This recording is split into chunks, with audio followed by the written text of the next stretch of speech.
Much. Catherine Herridge in Washington. On the same story, Martha, about 1,000 Special Forces veterans demanding answers about the attack in Benghazi. They have signed a massive petition unfurled on the Hill this week.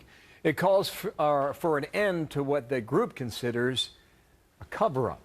Colonel Dick Broward Jr. is the co-founder of Special Operations Speaks. He's also a U.S.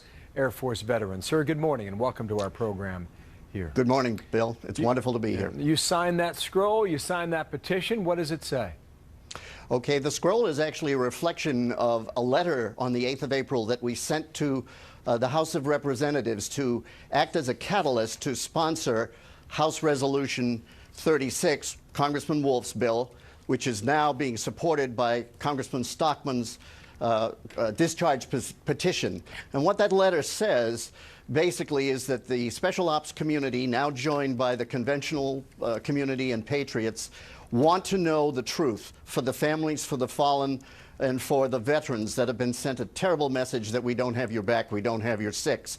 That scroll is a copy of that letter with 700 plus and now approaching 1,000 signatures from Lieutenant General to every other rank of special operators that want to know as well. So we are the tip of the spear trying to speak for the American people, the fallen, and the families of the 4 that died unnecessarily, or 2 did especially, our SEALs, in Benghazi. You are leading a powerful group of Americans.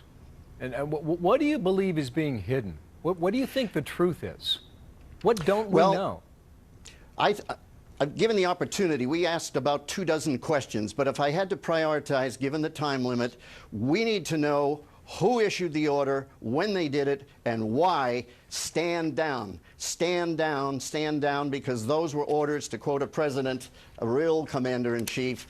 Those were our words that will live in infamy, because once the balloon went up and the ambassador called for help in fear of his life, I know that Special Operations Forces who have trained and bled to do these types of missions were standing by, champing at the bit, waiting for the command from the highest authority through their command chains, such as AFRICOM, to go to the sound of the guns and begin to get there perhaps in a fighters first and boots on the ground, to quote General Dempsey later.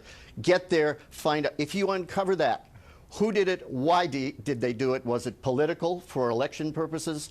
And when did they do it? That will break open the box that's holding the puzzle pieces that are Benghazi. We are about 10 months removed from it now. Will you get that answer, do you believe?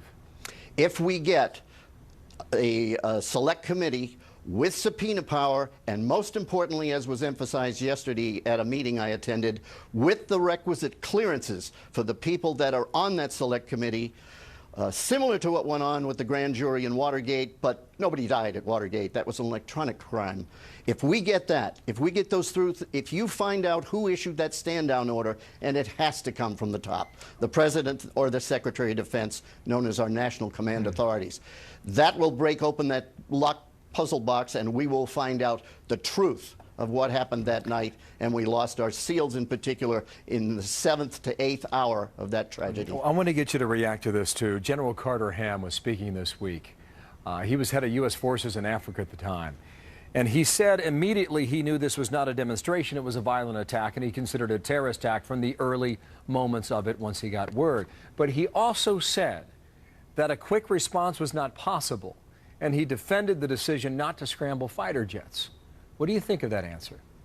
Well, I would ask him to call Lieutenant General McInerney, who was the Vice Chief of Staff of the Air Force, and Deputy Yousefi, as I recollect, but he flew F-16s out of Aviano, and he has gone on record, and he is with us and backs us.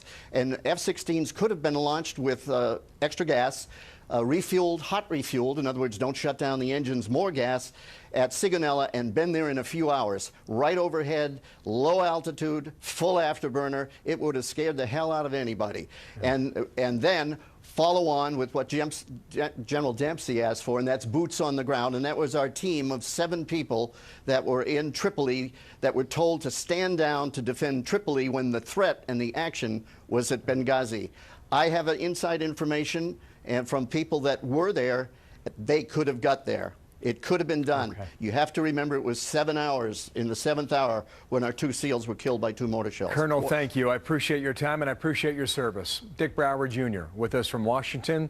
We'll see if you get your answers in time, sir. Thank you. Thank you very much, Bill.